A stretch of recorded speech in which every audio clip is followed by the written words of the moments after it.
আপনার এই বিষয়ে মব হয়েছে, এইভাবে মব হচ্ছে, এটা কি আইনশৃঙ্খলা রক্ষাকারী বাহিনী উপস্থিত থাকা সত্ত্বেও কেন মবটা হলো? আমরা দেখতেছি ভাই, আমরা দেখতেছি, সবই দেখতেছি আমরা। এই ব্যর্থতা আপনারা নিচ্ছেন, দায়ভার নিচ্ছেন, আমরা দেখতেছি, যাচাই করতেছি, দেখতেছি ভাই। আমরা এখানে আসলাম তো, তাদেরকে গ্রেফতার করা হবে কিনা? দেখতেছি ভাই, আমরা এখানে দেখতেছি, আমরা আসলাম গ্রেফতার দেখতেছি। করা হবে কিনা? মব যারা করেছে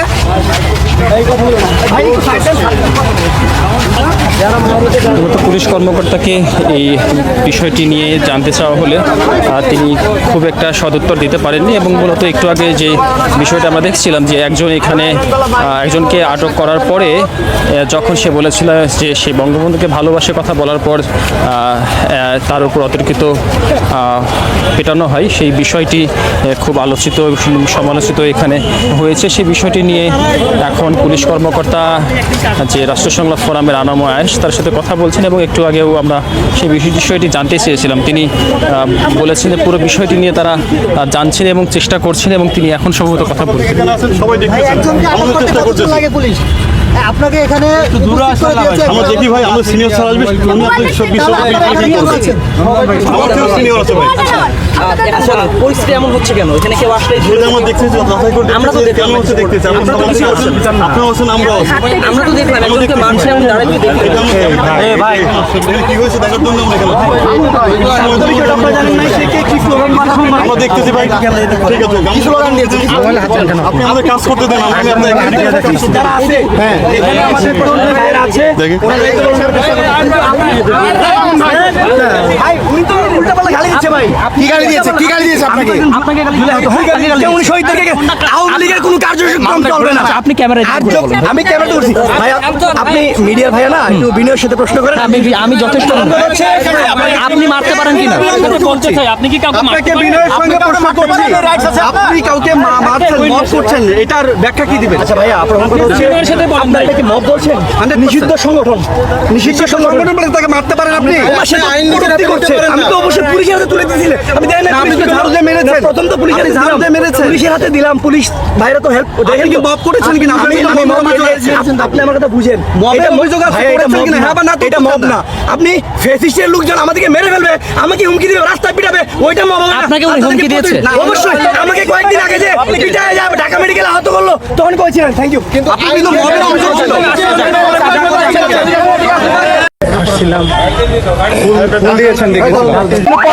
আমি সাধারণ মানুষ ভাই, আমি জানি না।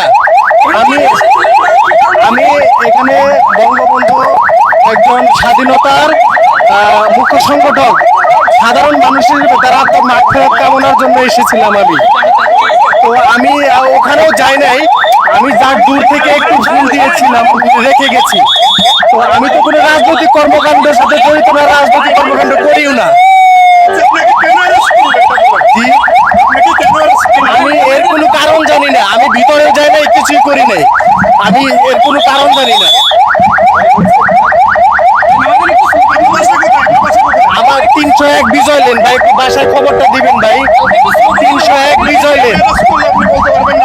না আমি জানি না। আমি ওখান দিয়ে পাশ দিয়ে যাচ্ছিলাম, আমি একটা ফুলের রাখছিলাম, তখন আমাকে অ্যারেস্ট করলো। ফুল নিয়ে আসছি আমি শ্রদ্ধা জানানোর জন্য। হ্যাঁ হ্যাঁ, আপনি কেন আসছিলেন?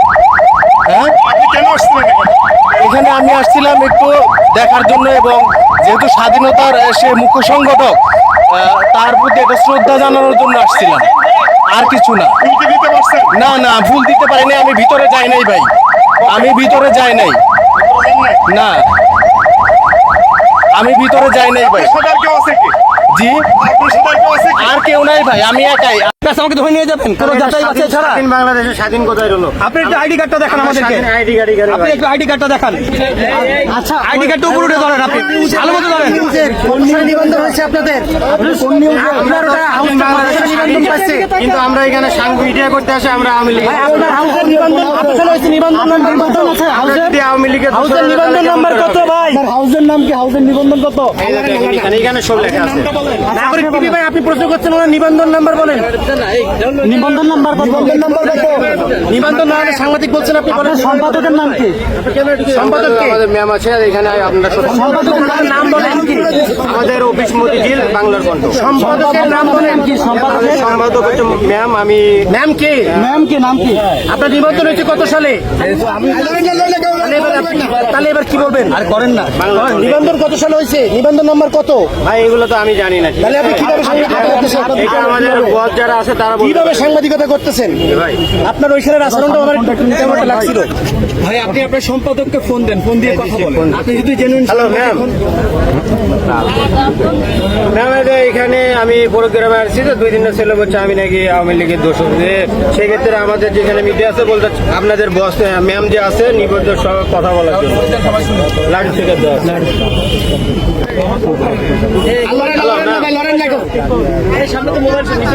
ফোন কাকে দেবো ভাই? কে কথা বলবে? আচ্ছা এই যে পুলিশ সাহেব, আপনি একটু নিবন্ধন নাম্বার নেন ওনার। আপনি বলেন আপনার পত্রিকাটার নিবন্ধন নাম্বার বলেন। হ্যাঁ আমরাও সাংবাদিক। ওনাকে যখন পুলিশ ধরে নিয়ে গেছে আমরা চ্যালেঞ্জ করেছি। আচ্ছা আমি হচ্ছে নাগরিক টেলিভিশনের সিনিয়র রিপোর্টার। আমরা হচ্ছে গিয়ে সবাই ওনার পক্ষে, উনি একজন সাংবাদিক। কিন্তু আপনার পত্রিকার নিবন্ধন নাম্বারটি একটু বলুন। আমি পত্রিকা না, আমি একটা টেলিভিশনের সাংবাদিক। ওনাকে যখন পুলিশ আমি নাগরিক টেলিভিশনের সাংবাদিক। আমার নাম হচ্ছে মিরাজ মিজু।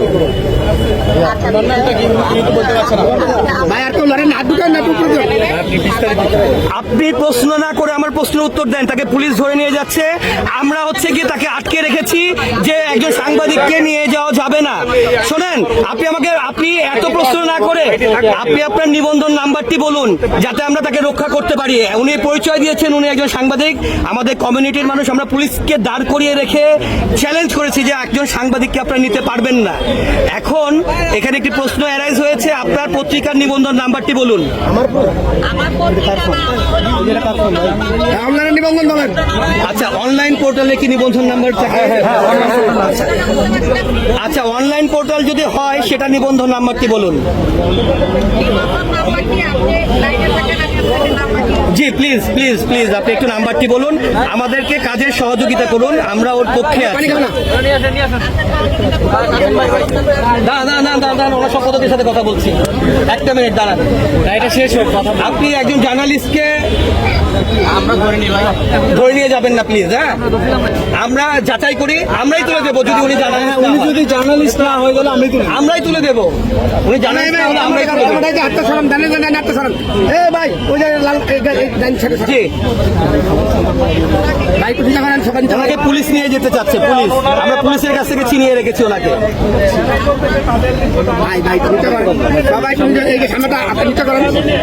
আপনি আসেন, আপনি ধানমন্ডি 32-এ আসেন।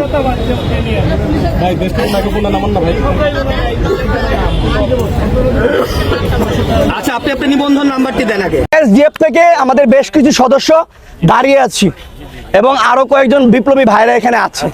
তো এই রিক্সা চালকটা অনেকক্ষণ যাবত আমার ভিডিও করতেছিল, হ্যাঁ ভিডিও নিচ্ছিল। একই সাথে সে ভিডিও করে আর ভিডিওটা যখন সেন্ড করা হয় না ফোনে, তো সেন্ড করতেছিল, এটা আমার কাছে মনে হচ্ছিল। এবং আমরা খেয়াল করি ওই নিষিদ্ধ আওয়ামী লীগের যে পেতাত্তাগুলো আছে, এরা তো গ্রামে থাকতে পারে না, এরা ঢাকা শহরে এসে কেউ রিক্সা চালায়, কেউ সিএনজি চালায়, কিন্তু বেসিক্যালি ওরা হলো আওয়ামী লীগ, বাড়িতে থাকতে পারে না। তো এর ঘটনা যেটা হয়েছে, এমনিতে তো আমাকে দেখেন সামাজিক যোগাযোগ মাধ্যমে মারিয়ে ফেলবে। কয়েকদিন আগে আমার উপরে হামলা হয়েছে অতর্কিতভাবে। তো সেই জায়গা থেকে ও যখন ভিডিওটা সেন্ড করে আমার কাছে মনে হলো যে ও ভিডিও সেন্ড করছে, তখন আমি ওর পাশে গেলাম, বললাম আপনি কে? বললাম রিক্সা এনে কি করতে আসছেন? বলো দেখতে আসছি। আমি বললাম তাহলে দেখবেন, ভালো কথা, সবাই দেখতে পারে, আমিও দেখতে পারি, আমার যেমন অধিকার আপনাদের অধিকার, কিন্তু আপনাকে আমার চেনা জানা লাগছে। তো পরে তার ফোনটা নিয়ে দিয়ে সে 5ই আগস্ট লিখা যুব লীগের কর্মী হিসেবে তার নাম পোস্ট দেওয়া, কি দেওয়া, তার আইডি থেকে। এবং খেয়াল করলাম যে এই ভিডিওটা রিক্সা চালক জাকির যে আছে, জাকির এখানে সেন্ড করছে। সে কার কাছে? জাকির। তার মানে হলো এইখানে আমি পুলিশ ভাইয়ের সাথে কথা বলবো, এই এরিয়াটাতে আওয়ামী লীগের অসংখ্য লোকজন এখানে আছে এখনো, কারণ তাদেরকে আমরা ফাইন্ড আউট করতে পারছি না। কেন? কারণ কারো গায়ে তো লেখা থাকে কেন ছাত্রলীগ কে আওয়ামী লীগ। এখন ঘটনা হলো এরা এখানে আইসা একটা দুর্ঘটনা ঘটাবে, দেখবেন একটা বোম মারে যাবে গা, নাহলে একটা ককটেল ফুটাবে, এখানে পুলিশ ভাইয়েরা আছে, আমরা আছি, আমাদেরকে আহত করে ভয় দেখাবে। কাজেই আমরা জুলাই গণ অভ্যুত্থানের সৈনিক যারা বেঁচে আছি তারা বেঁচে থাকতে এই ধরনের এই নিষিদ্ধ লীগদেরকে জায়গা দেওয়া হবে না। আসছে ডিসেম্বরে আসছে, মানে এমনভাবে আসতেছে যে আমাদের অসংখ্য মানে ডালা নিয়ে রেডি থাকতে হবে। বাংলাদেশের গুরুত্বপূর্ণ যে স্থাপনা আছে সেখানে অগ্নিসংযোগ ঘটাবে। জুলাই সিডিআই পুলিশের সামনে যখন আবু সাইদকে কটাক্ষ করে, যখন জুলাই গণ অভ্যুত্থানের বিরুদ্ধে আপনার স্লোগান দেয়, তখন আপনারা এই তখন কি এইগুলো দেখেন না? কালকে থেকে সোশ্যাল মিডিয়ায় দেখছি নিষিদ্ধ সংগঠনের লোকজন এমনিতেই তো বেলা মানে সামাজিক যোগাযোগ মাধ্যমে বলে আসছে ডিসেম্বরে আসছে, মানে এমনভাবে আসতেছে যে আমাদের অসংখ্য মানে ডালা নিয়ে রেডি থাকতে হবে। তো আমরা ওইভাবে প্রস্তুত আছি, ফুলের ডালা না, এটা হচ্ছে ফাঁসির মঞ্চ রেডি করার প্ল্যান। তো সেই জায়গা থেকে গতকালকে 12টার পরে দেখলাম অসংখ্য লোকজন পোস্ট করতেছে আজকে ধানমন্ডিতে আসবে, অবস্থান কর্মসূচি করবে, এখানে কেউ বাধা দিলে তারা বাধা লড়বে, এখানে যা যা করণীয় তারা এটা করবে এখানে ঢুকতে গেলে। এবং তারা বাংলাদেশের গুরুত্বপূর্ণ যে স্থাপনা আছে সেখানে অগ্নিসংযোগ ঘটাবে, ঠিক আছে? তো সেটা তো আসলে হইতে দেওয়া যাবে না। তারা তো প্রথমে নিষিদ্ধ সংগঠন, দ্বিতীয়ত হচ্ছে তাদের যে নিষিদ্ধ সংগঠনের কার্যক্রম করে এই সাধারণ মানুষ, খেটে খাওয়া মানুষের যদি নিরাপত্তা, যারা গাড়ি চালায়, যে বাস শ্রমিক, যে বাসের ড্রাইভার, তাদের গাড়ি যদি পুড়িয়ে দেওয়া হয়, এই একটা দিনকে উপেক্ষা করে, এটা আমাদের জন্য খুবই কষ্টের। সেই জায়গা থেকে আমরা ইনশাল্লাহ তাদেরকে প্রতিহত করবো। ধানমন্ডি 32 তো গুরুত্বপূর্ণ স্থাপনা না? ধানমন্ডির আশেপাশে অনেক গুরুত্বপূর্ণ স্থাপনা আছে। আমি একটু আপনাকে বলি, একটু দাঁড়ান। প্রশ্নটা হচ্ছে যে ঢাকা শহরে আইন শৃঙ্খলা রক্ষায় এই স্থানটিতে প্রায় দায়িত্ব আপনাদের দিয়েছে কে? আচ্ছা, দায়িত্ব দিয়েছে আমরা বাংলাদেশের জনগণ, বাংলাদেশের নাগরিক, একই সাথে আমরা জুলাই গণ অভ্যুত্থানের বলেছি তো সৈনিক। এখন আমরা বেঁচে থাকতে আবারও ফ্যাসিস্টরা সাধারণ মানুষের ক্ষতি করবে, সেটা হইতে দিব না।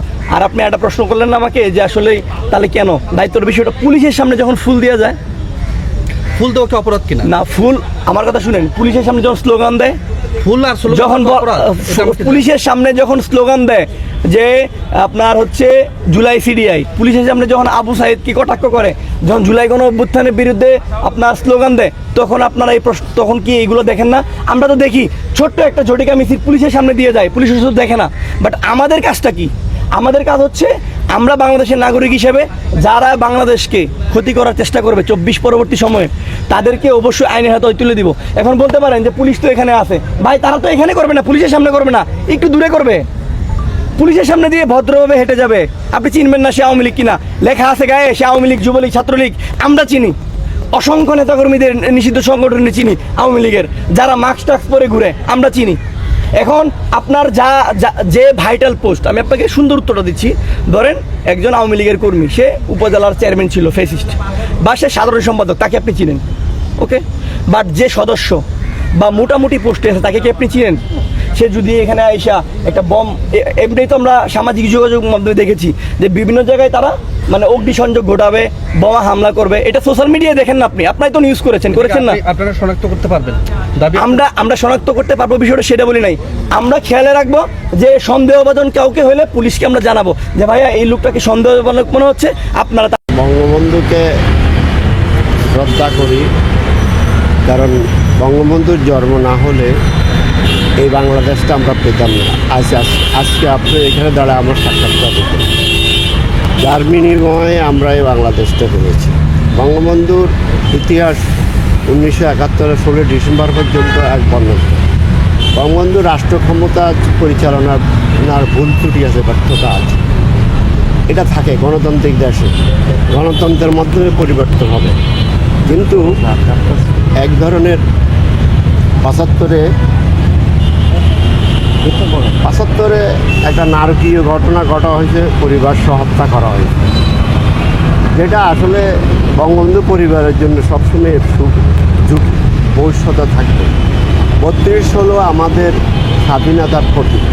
এইখান থেকে আমাদের কীভাবে স্বাধীনতার জন্য এই জাতিকে উদ্বুদ্ধ করা হয়েছে, এই 32 থেকে করা হয়েছে আন্দোলনের সূতিকার 32। এখন 32 যারা ভেঙেছে এরা ইতিহাস সম্বন্ধে অজ্ঞ, ইতিহাসের কিছু জানে না। এরা যে ধারার আন্দোলন করেছে সেখানে থাকা দরকার ছিল। এখন বোঝা যাচ্ছে যে তারা আসলে 71কে তারা গ্রহণ করতে পারে নাই। তারা মনে করছে 71টা হওয়া ঠিক হয়নি। আমি মনে করি যে এই তরুণ প্রজন্মকে একটি চিহ্নিত গোষ্ঠী তাদেরকে মজুদ ধলাই করে তাদেরকে এখানে এইভাবে উঠতে হবে। কিন্তু আমরা জাতি হিসাবে কোথায় চলে যাচ্ছি? আমরা ধ্বংস হয়ে গেছি। আমি ৭১ মুক্তিযুদ্ধ দেখছি, আমি ফ্রিডম ফাইটার, আমি একটা শহীদ পরিবারের সন্তান। একটা মুক্তিযুদ্ধ কিভাবে হয়েছে এই দেশের গণমানুষের যুদ্ধ ৭১ আমরা দেখেছি, আমরা বুঝি, কিন্তু এরা তো ওটা বুঝতেছে না। কাজে এদের টার্গেটটা হলো ৭১কে না মানা, ধ্বংস করে দেওয়া। এখন ব্যাপারটা হলো যে এদের বিপক্ষে আরেকটি যদি যুব সমাজ রুখে দাঁড়াবে, আমাদের সেই যুব সমাজ নেই। আচ্ছা, আপনি আজকে 32-এ এসে আপনার অনুভূতিটা কি হলো? আমার অনুভূতি, আমার মনের টানে আমি এটা দেখতে এসেছি। বহু দূর থেকে দেখে যাই অবস্থাটা কেমন। আপনি কোথা থেকে এসেছেন? আমি এসেছি কি জানি বসুন্ধরা থেকে। আপনার পরিচয়টা যদি দেওয়া যায়। আমার পরিচয় হলো, আমার বাড়ি নোয়াখালী, আমি নোয়াখালী থাকি। এখানে ঢাকা এসেছি ছেলের বাসা। তো দেখলাম যে এখান থেকে একটু ঘুরে আসি, দেখি পরিস্থিতিটা দেখার জন্য অবজারভেশন। ঠিক এই বেঁচে এখন আর আমি যা হারানো, আমার ভয়ে কাজ করে না। আমি উপরওয়ালাকে বিশ্বাস করি। উপরওয়ালা যদি আমাকে কারো মাধ্যমে নিয়ে যায়, যেমন আমার বাবা মাকে রাজাকার পাক বাহিনী হত্যা করেছে, তা আমি যদি মনে করি আমার এই বয়সে যদি কেউ আমার প্রাণ নিতে চায়, নিতে পারে অসুবিধা, কিন্তু এই বয়সে আমার ভয়ে কাজ করে না। রাফিন প্লাজার আছে না, এখানে বসে রয়েছি। তা আসার পরে ওদের দেখি ওইখানে দোকানপাট দখল করতেছে। তা আমরা গিয়ে বললাম যে ভাই এগুলো তোমরা কি করো? কয় তোরা কি আমরা এগুলো করবোই। তো করার পরে আমরা মাইনা এটা ওই যে কামরুল, ও কিন্তু কোনো রাজনীতিবিদ না, ঠিক আছে, কোনো কিছুই নয়। ঢাকা কলেজের লোক দাম দিচ্ছে, ব্যবহার করে সাবেক আওয়ামী লীগ করে। তো এই পোলাপাইনগুলোর দিয়া আমরা চলে আসতেছি।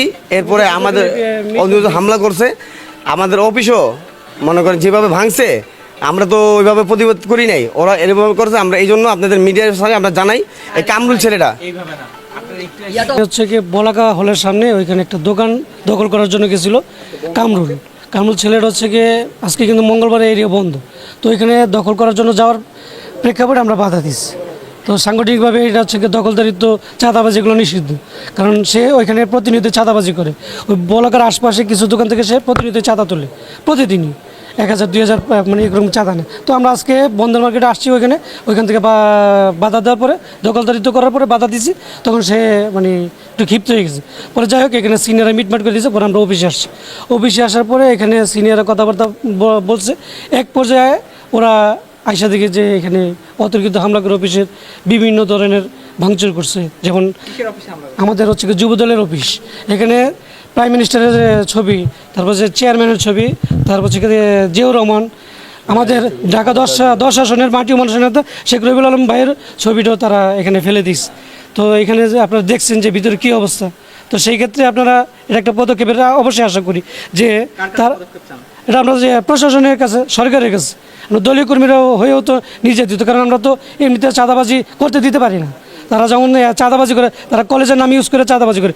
কামরুল নামের যে ছেলেটা, সে তো জেনুইনভাবে কোনো কলেজের ছাত্র না, সে সাবেকও না, বর্তমানও না। তারা বলে ঢাকা কলেজ। সে বলাকার ওই একটা এরিয়ার মধ্যে ওইখানে একটা ঘাঁটি মানছে। সে এমনিতে হচ্ছে গিয়ে সাবেক আওয়ামী লীগের কিছু একটা দায়িত্ব ছিল।